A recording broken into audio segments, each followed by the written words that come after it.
अभिनंदन आप सभी का स्टडी जी पे। इस वीडियो में वर्ष 2022 और वर्ष 2023 में CUET BEd, BHU BEd या DU BEd में पूछे गए टीचिंग एप्टीट्यूड से लगभग सभी क्वेश्चनों को शामिल किया गया है। देखते हैं पहला क्वेश्चन। बहुत अच्छा क्वेश्चन है कि गणितीय संबंधी फोबिया के कारण पढ़ने लिखने में अरुचि पैदा हो सकती है, इसका फिल्मांकन किस फिल्म में हुआ। तो ये गणित संबंधी फोबिया मतलब डर होता है। तो इस गणित संबंधी फोबिया का फिल्मांकन किस फिल्म में हुआ। तारे ज़मीन पर, नील बटे सन्नाटा, IM कलाम या हिंदी मीडियम में। सही उत्तर होगा नील बटे सन्नाटा। अगला क्वेश्चन पूछा गया था कि रूसो द्वारा शिक्षा पर लिखित एक प्रसिद्ध कार्य क्या है। तो उनकी पुस्तक का नाम बताना था। इसका सही उत्तर है एमिली। एमिली जो है रूसो द्वारा लिखा गया पुस्तक है जो कि शिक्षा से संबंधित है। अगला क्वेश्चन था कि NCERT एक स्वायत्त संस्था है जिसकी स्थापना किस वर्ष हुई है। 1961, 1951, 1921 या 1931। 1961 में इसकी स्थापना हुई थी NCERT की। अगले क्वेश्चन पे बढ़ते हैं। पूछा गया था निम्नलिखित में से किन तत्वों को महात्मा गांधी के दर्शन से संयोजित या संबद्ध किया जा सकता है। नई तालीम, न्यायशीलता या सत्याग्रह या सर्वोदय। ऑप्शन भी दिया था, ऑप्शन देख सकते हैं। उत्तर है ऑप्शन नंबर डी सही है। ऑप्शन नंबर डी मतलब नई तालीम भी इसमें शामिल थी, न्यायशीलता भी शामिल थी, सत्याग्रह और सर्वोदय, ये सभी चीज़ें शामिल थी महात्मा गांधी की नई दर्शन में। विद्यालय शिक्षा से संबंधित अकादमिक मुद्दों पर का सहयोग करने तथा सलाह देने के लिए भारत सरकार द्वारा NCERT की स्थापना की गई थी। भारत के प्रधानमंत्री द्वारा, राष्ट्रीय तथा राज्य सरकार द्वारा, भारतीय संसद द्वारा या भारत के राष्ट्रपति द्वारा। तो NCERT की जो स्थापना हुई थी वे राष्ट्रीय और राज्य सरकार द्वारा हुई थी। अगले क्वेश्चन पे बढ़ते हैं। क्वेश्चन ये था 11 नवंबर को राष्ट्रीय शिक्षा दिवस निम्नांकित संदर्भ में मनाया जाता है। वह दिवस जब भारतीय शिक्षा नीति का प्रारूप तैयार किया गया था। दूसरा है कि मौलाना अबुल कलाम आजाद का जन्म दिवस था, सर सैयद अहमद खान का जन्म दिवस, या यह दिवस जब भारतीय शिक्षा पद्धति आज़ाद हुआ। तो 11 नवंबर को पहली बात याद कर लीजिए कि 11 नवंबर को राष्ट्रीय शिक्षा दिवस मनाया जाता है और इसका सही उत्तर है मौलाना अबुल कलाम आज़ाद की जन्म दिवस के उपलक्ष्य में राष्ट्रीय शिक्षा दिवस मनाया जाता है। अगला क्वेश्चन था कि पंडित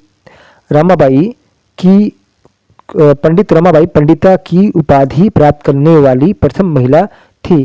किस विश्वविद्यालय के संकाय द्वारा परीक्षा के पश्चात पंडिता रमाबाई को संस्कृत विदुषी के रूप में पंडिता तथा सरस्वती की उपाधि से नवाजा गया। तो यहाँ दो बातें ध्यान रखिएगा कि पंडिता और सरस्वती की उपाधि से इनको नवाजा गया था, किसे, पंडित रमाबाई को।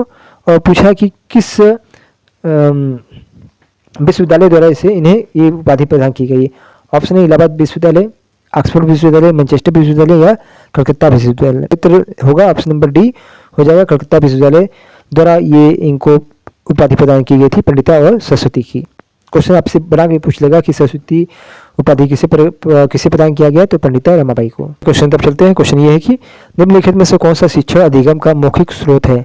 पत्रिका, संग्रहालय, पहेलिया या पुराने टिकट। सही उत्तर है इसका ऑप्शन नंबर सी, पहेलिया। पहेलिया जो है ये मौखिक स्रोत है, बाकी आपका पत्रिका, संग्रहालय और पुराने टिकट ये लिखित स्रोत है।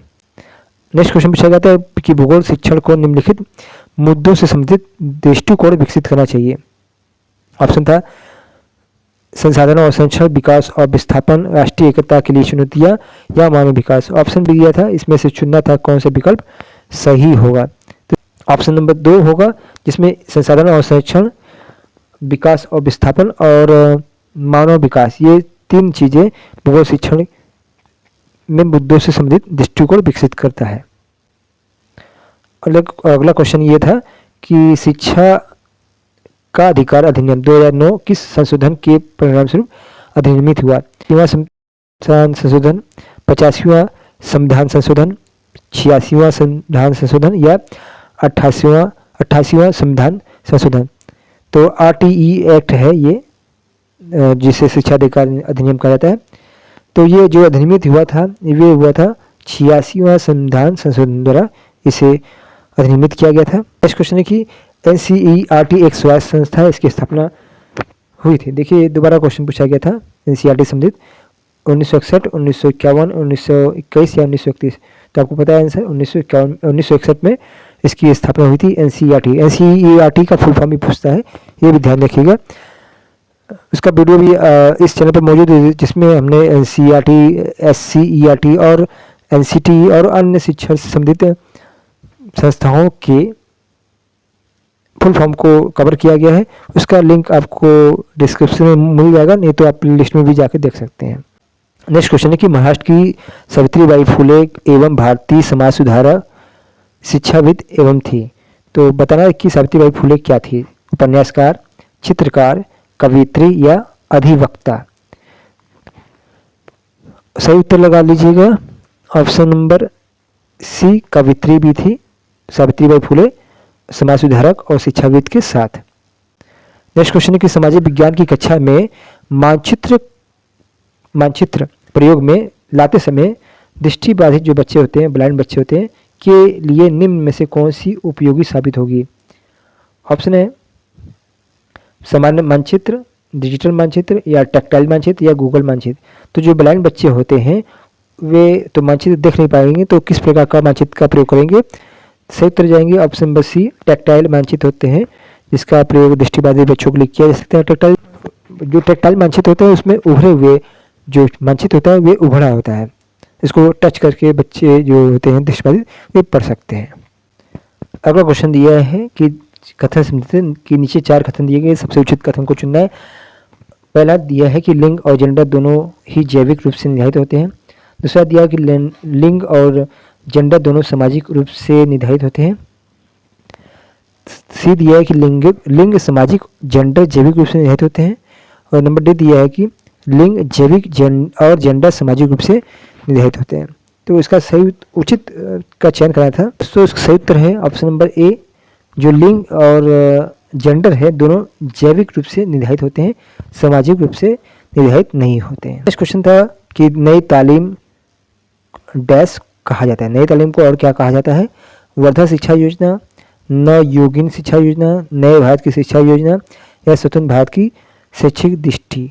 नई तालीम को वर्धा शिक्षा योजना भी कहा जाता है। नई तालीम ये भी पूछा सकता है कि नई तालीम किसने दिया? तो महात्मा गांधी ने दिया था, और जाकिर हुसैन का भी संबंध नई तालीम से संबंधित है। जाकिर हुसैन ने ही नई तालीम का प्रारूप बनाया था महात्मा गांधी जी के कहने पर। अब देखिए 2023 से संबंधित देखिए क्वेश्चन देख लेते हैं। क्वेश्चन ये है कि यदि छोटे बच्चे विभिन्न लोगों द्वारा सुनाई गई कहानियां सुनते हैं तो वे डैश प्रारंभ कर देते हैं। क्या प्रारंभ कर देते हैं? विविधीकरण तथा चयन करना, भिन्न करना तथा उपयुक्तता समझना, विविधीकरण तथा अस्वीकार करना, भिन्न करना तथा अर्थ निकालना। तो छोटे बच्चे कविता सुनते हैं तो कविता सुनने से उनमें क्या परिवर्तन होता है, क्या वे प्रारंभ कर देते हैं? ये क्वेश्चन पूछा है इसमें। ऑप्शन बी राइट हो जाएगा। तो जो बच्चे होते हैं वे भिन्न करना और उपयोगिता समझना, ये अंतर करना स्टार्ट कर देते हैं। नेक्स्ट क्वेश्चन था कि शिक्षण प्रक्रिया में कठपुतली का प्रयोग करने का मुख्य उद्देश्य विद्यार्थियों का या को है? कठपुतली का मनोरंजन करना होता है, उनका काम मनोरंजन करना होता है, उत्सुक बनाना, आनंदित करना या शिक्षित करना। तो शिक्षण प्रक्रिया में जो कठपुतली का जो प्रयोग होता है उसका मुख्य उद्देश्य होता है शिक्षित करना। मतलब नेक्स्ट पार्ट में इसके आगे के टीचिंग एप्टीट्यूड क्वेश्चन को कंटिन्यू किया जाएगा, इसलिए चैनल को लाइक सब्सक्राइब जरूर कीजिए।